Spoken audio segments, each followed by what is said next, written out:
All right, well, you're obviously here for such a special moment tonight. You're honoring Ozzy. What does that mean to you? Listen, that means everything, especially my 15-year-old self as a guitar player coming up and listening to rock and metal. He was a godfather to us. You know, he started it in the early 70s, and that's how rock became heavier and heavier. And for him, what he did with Black Sabbath and then be out of there and have a whole other career as Ozzy Osbourne, the solo artist, and then be a reality star after that, this guy's affected culture in a way and touched everybody in so many different ways. So it means everything, especially having been part of it in Birmingham just a month ago now maybe, and going up and performing and actually talking to him and saying goodbye. We didn't know, I mean, we knew it, but we didn't know it, you know, and so that was really special. I was going to ask you about that. You were there for Ozzy's final show.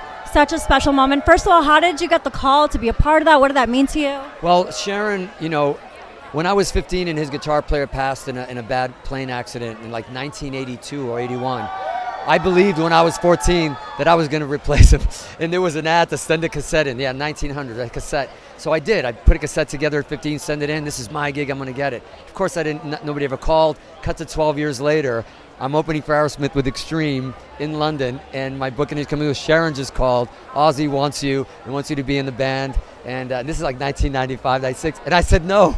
And I said no. And the last thing Ozzy said. Is that like your biggest regret ever? Probably. I was in a band that we were just up and coming with Extreme, and we had hits up. But the last words we said to each other when we took the big group photo, and I was at his feet, I grabbed his hand saying, "Thank you for everything, and thank you, Ozzy, for what you mean to me." And he pulls me in by the hand and goes, "You were the only guitar player who said no to me." Wow.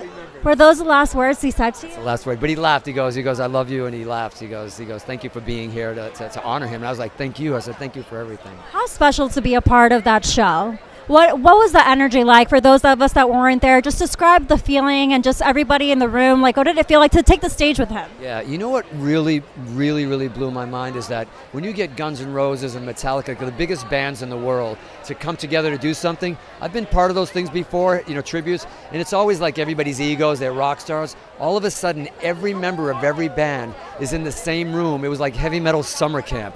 We were all a bunch of kids again, because like Ozzy was like our dad or our godfather, like, you guys behave. But everybody put the egos at the door. It was a hug fest. There was so much love, and you could feel it on that stage. There was nobody was complaining, and everybody was just helping each other out and supporting each other. And that, I haven't seen that. I've been doing this for 40 years. I've never seen that on a tour or anywhere else, where everybody was just like a big community and big rock family. That was and that's what Ozzy does to everybody, for us, you know. That's so beautiful that he had such a beautiful send-off.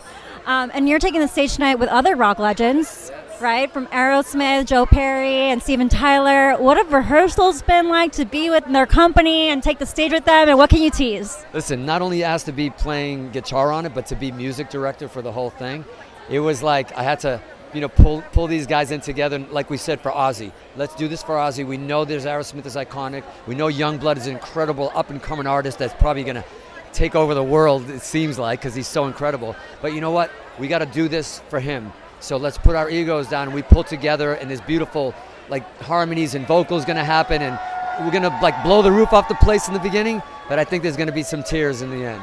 So excited. And now Sharon and Kelly and Jack, do you know, are they coming tonight? We're going to be expected to see. We're not sure, but I think there'll be some surprises up on the screen at least, you know. Okay, good. Well, we're excited. I'm so looking forward to seeing the tribute, and it was such a pleasure to talk to you. Thank you so much.